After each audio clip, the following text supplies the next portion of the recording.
دیارە لە ماوەی چەند ساڵی ڕابردووە لە نێودنیای هونەر ئەدەب و هەروەها ڕۆشنبیری بە شێوەیەکی گشتیە با بڵێم هەرێمی کوردستان چەندین کەسایەتی جوان و هەروەها دیاری لەدەستدا کە هەمیشە لە ڕێگەی پرۆگرامی کورسات مەگەزینەوە هەوڵێن کە ئەو یادانە بکەینەوە و بەشێک لە کارە جوانەکانی ئەو هونەرمەندانە ئەو نووسەرانە و کەسایەتی دیارانە جارێکتر لە ڕێی پرۆگرامەکەەوە و بینەرانمان بهێنینەوە. دیارە بۆ ئەمڕۆژ باز لە سێ کەسایەتی دیاری نێودنیای هونەر و نێودنیای ئەدەبیاتەکەین کە بەداخەوە لەمڕۆیە ساڵڕۆژی کۆچی دوایانەکەوان شارێک لە بەڕێزان دکتۆر مارف عومەرگوڵا و هەروەها هونەرمەند عومەر چاوشین و هەروەها هونەرمەند شادمان مەلا حەسەنە دیارە لە دەستدانی ئەم سێ کەسایەتی جوانەی نێودنیای هونەر و هەروەها ئەدەب و ڕۆشنبیری کەلێنێکی گەورەیە بەتایبەت لەو بوارانایە و هەمیشە ئەوەژە وترێت کە جێی ئەم هونەرمەند و نووسەرە گەورانە هەرگیز پڕ نابێتەوە.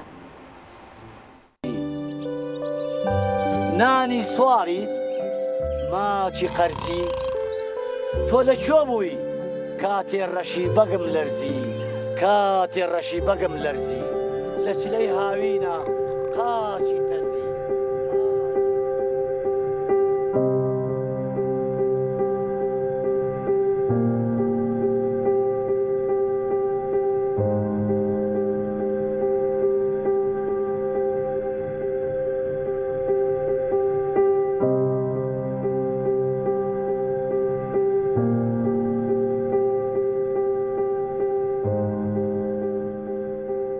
پانزەی کانۆنی دووەم ڕۆژی کۆچی دوایی سێ لە دیارترین کەسایەتیەکانی کورد.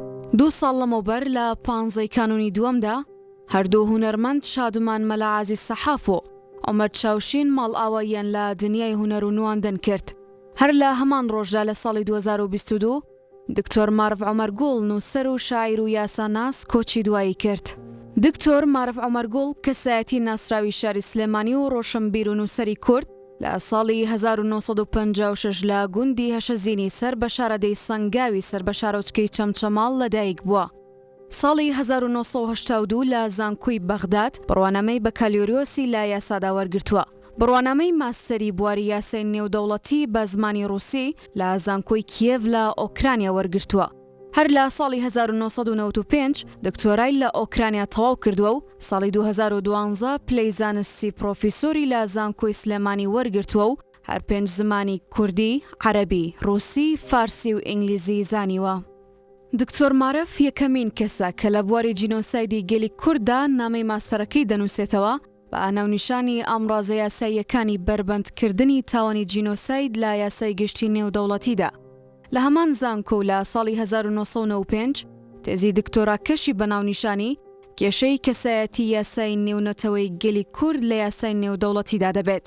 لە ساڵی 2011 تا 2015 دەبێتە ڕاگری کۆلێژی یاسای زانکۆی سلێمانی. سەرنووسەر و خاوەنی بڵاوکراوی نێرگز بۆ لە کەرکووک. چەندین کتێبی ئەکادمی لە بوارەکانی یاسا و جینۆساید بە چاپ گەیاندووە. ڕۆژی 15 کانۆنی دووەمی 2022 بە هۆکاری خوێنبەربوونی مێشکەوە پاش 19 ڕۆژمانەوە لە نەخۆشخانە کۆچی دوایی دەکات.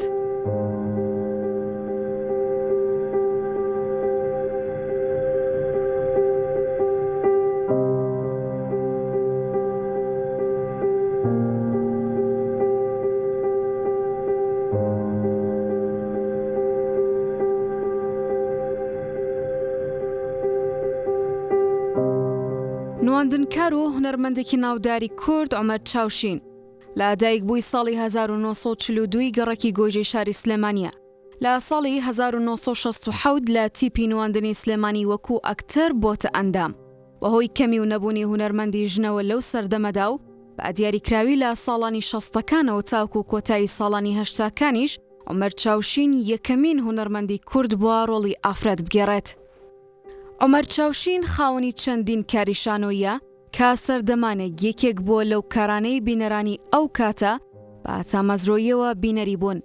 لە بەناوبانگترین کارەکانی پیسکەی تەڕپیر، جەنابی موفەتیش، ژن بەژن، ماوتەکا و لیکەی، شایی خوێنایی و گۆڕ هەڵکەن. هونەرمەند عومەر چاوشین ئێواری ڕۆژی 15 2023 لە شاری سلێمانی کۆچی دوایی دەکات و لە دوای خۆی کۆمەڵێک شان و کاری لەبیر نەکراوە بەجێ دەهێڵێت. نقاش هەڵەن بەدەزوو کۆلارەی نیقاش هەڵەن بەدەزوو لێرە مەجوڵێن درەنگ بێیازوو لێرە مەجوڵێن درەنگ بێیازوو. جوان و جیانگیر من زۆر شەعرخی وا نازانم بە جەمشید بڵێ جەمشید. جوان و جەمشید هونەرمەند و ئەکتەری دیاری شان و درامای کوردی شادمان مەلعازی سەحاف لە ساڵی 1959 لە سلێمانی لەدایک بووە. باوکی و باپیری لە کەسایەتیە ناسراوەکانی شاری سلێمانین و سەرقاڵی بەرەکتێگرتنەوەی کتێب و نووسراوەکان بووە. خۆشی ساڵانێکی زۆر لە دوکانەکەی باوکیدا سەرقاڵی ئەم پیشەیە بووە. ئەم هونەرمەندە قۆناغەکانی خوێندنی هەر لە شاری سلێمانی تەواو کردووە و دەستپێکی کاری هونەری لەگەڵ تیپی پێشڕەو بووە و دواتر لە چەندین بەرهەمی شانۆیی تەلەڤیزۆنی و کورتە فیلمدا ڕۆڵی گێڕاوە. شادمان مەلعەزیز لە ڕۆژی یەکشەممە 15/1/2023 دوای توشبوونی با نەخۆشی شێرپەنجەی سیەکان لە نەخۆشخانەی هیوا لە سلێمانی لە تەمەنی 64 ساڵیدا کۆچی دوایی دەکات.